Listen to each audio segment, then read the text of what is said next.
Selamat datang semuanya. Pada pembahasan kita kali ini, kita akan masuk ke dalam pembahasan komputer dasar.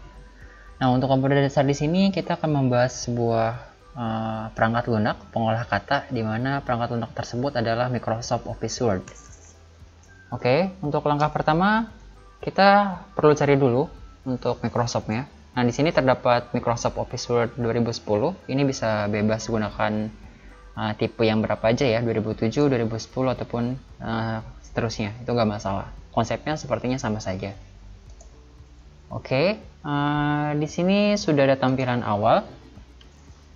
Nah, untuk pengenalan di sini cukup sederhana ya. Yang pertama ada menu bar, kemudian ada bagian menu-menu yang dapat kita gunakan sesuai dengan kebutuhan kita.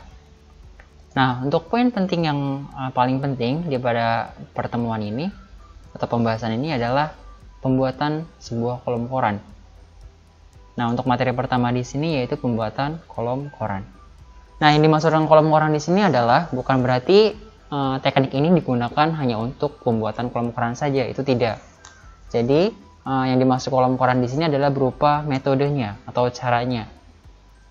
Nah, untuk membuat kolom koran ini biasanya digunakan yang pertama pada sebuah karya ilmiah atau pembuatan sebuah jurnal.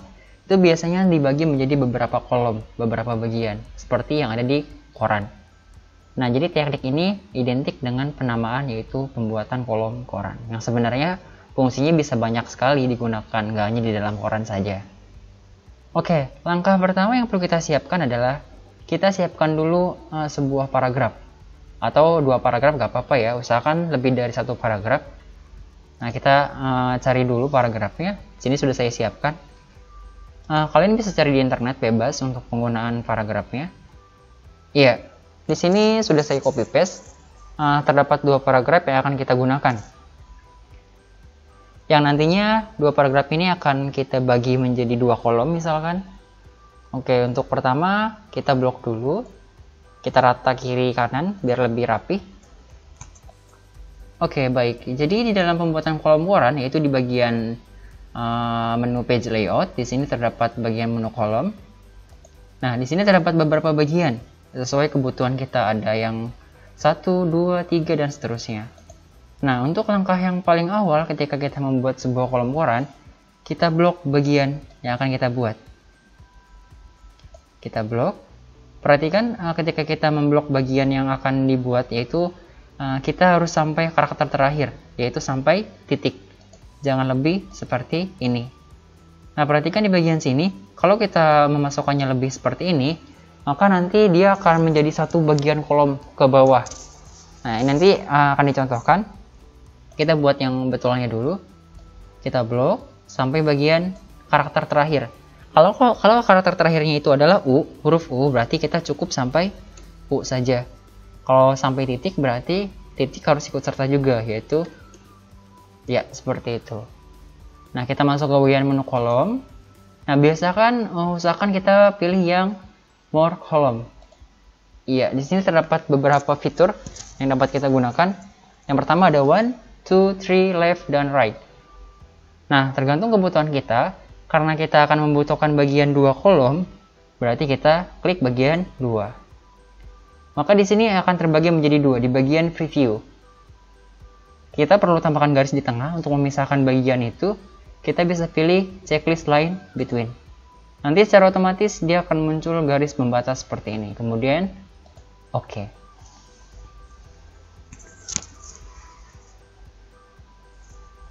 Nah, di sini merupakan tampilan awal di mana sudah membentuk dua bagian yang betul ya untuk menggunakan kolom koran. Nah, tadi kan kita blok sampai karakter terakhir. Kalau misalkan kita coba sampai seterusnya, kelebihan seperti ini, maka secara otomatis dia akan terbawa semua. Ya, seperti itu. Kenapa? Karena di bagian paling akhir, spasi dia termasuk. Jadi nanti akan ada kesalahan seperti ini. Ini sering sekali dijumpai oleh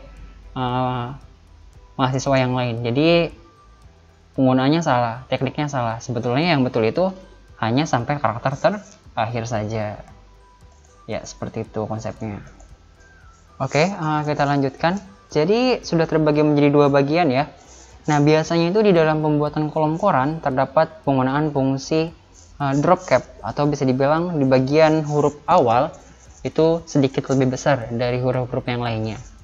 Nah, kita bisa tambahkan menu drop cap itu di bagian menu insert. Nah, di sini terdapat drop cap, bisa kita pilih. Kita pilih drop cap option dulu. Iya, di sini ada pengaturannya. Yang pertama ada drop it. Nah, di sini terdapat line to drop.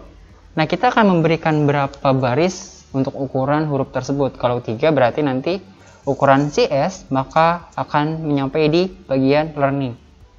Karena 3 baris, ini baris pertama, kedua, ketiga. Kalau kita tambahkan 4 berarti dia akan sampai pendidikan. Kita contoh masukkan 4. Nah, untuk distance from text berarti jarak antara S dengan huruf yang lainnya, entah itu huruf E ataupun huruf yang lainnya. Kita pilih OK dulu. Ya, maka CS akan ada 4 bagian seperti ini, 4 baris. Jadi untuk pembuatan drop cap itu hanya bisa dilakukan di dalam satu paragraf saja. Jadi kita gak mungkin bisa memasukkan 2 drop cap di dalam satu paragraf. Contoh, misalkan di M di sini kita akan buatkan drop cap, itu nggak bisa. Karena M merupakan bagian satu paragraf dan drop capnya sudah ada, yaitu bagian S atau sejarah. Ini gak akan bisa kalau kita tambahkan drop capnya. Yang ada S-nya itu malah akan hilang, seperti itu. Nah, untuk memudahkan penggunaan dari drop cap, maka kita harus bagikan dia menjadi 2 bagian paragraf. Contoh, ini paragraf yang kedua. Kita tambahkan dulu. Misalkan cukup 3 saja. Oke. Nah, untuk bagian yang lain, misalkan di sini, kita akan buat dia menjadi drop cap lagi. Nah, kita perlu buat paragraf baru, itu dengan cara enter. Nah, di sini kita blok, tambahkan drop cap. Oke, kita pilih yang tengah, kita masukkan cukup 2 saja. Misalkan distance-nya 0,5 cm. Iya. Maka secara keseluruhan akan ada jarak di bagian sebelah sini. Konsepnya seperti itu. Kalau mau ada bagian 2 drop cap dalam satu paragraf, berarti harus buat paragraf baru dulu. Baru kita bisa tambahkan drop cap-nya. Oke, di sini penggunaan konsep dari 2 kolom ya, cukup mudah untuk penggunaannya. Bila mana ada sebuah studi kasus, di bagian kiri, bagian kolom pertama itu sedikit lebih kecil, bagian kedua dan ketiga itu ukurannya sama, berarti ada 3 kolom. Nah, sekarang kita lihat di bagian urutan di more kolom tadi. Kita hilangkan dulu, oke, kembali ke bagian semula. Kita masuk ke page layout, di sini kolom, kemudian more kolom. Nah, kalau kita lihat untuk bagian 3 kolom itu hanya ada 1 di sini. Semuanya sama rata. Sedangkan studi kasus yang diinginkan adalah di bagian pertama kecil, bagian kedua dan ketiga itu ukurannya sama. Berarti di bagian kolom pertama ukurannya lebih kecil dari yang lainnya. Nah, di sini kalau kita lihat nggak ada ya. Nah, kalau kita menggunakan pilihan yang paling mirip yaitu di bagian left. Nah, di sini left itu sangat mirip. Bagian pertamanya kecil, bagian kedua besar, sedangkan bagian ketiganya nggak ada. Nah, kita bisa tambahkan. Di sini terdapat bagian number of column. Nah, untuk number of column di sini tergantung kebutuhan kita. Kalau studi kasusnya 3, berarti kita tambahkan 3. Maka secara otomatis dia akan menambah 3 kolom seperti ini.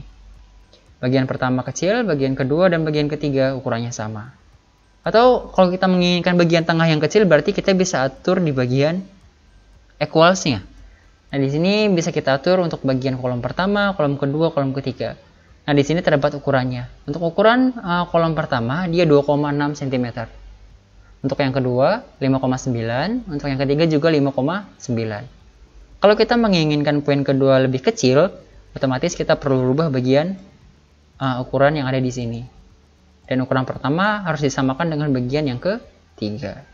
Ini bisa kalian atur tergantung kebutuhan ya. Kita pilih OK.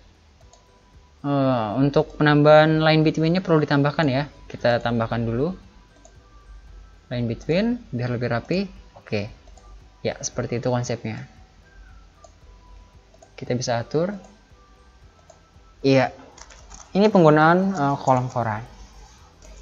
Oke, kurang lebih seperti itu ya untuk pembahasan penggunaan kolom koran di dalam Office Word. Untuk materi pertemuan pertama ini yang perlu digarisbawahi adalah yang pertama penggunaan dari kolom koran, yang kedua penggunaan dari drop cap. Untuk line between atau garis pembatas, itu kita gunakan line between di bagian more column ya, bukan menggunakan shapes di bagian insert seperti ini. Kalau gunakan shapes di bagian insert seperti ini itu salah. Jadi dia bukan bagian dari kolom itu sendiri, jadi bagian objek yang lainnya.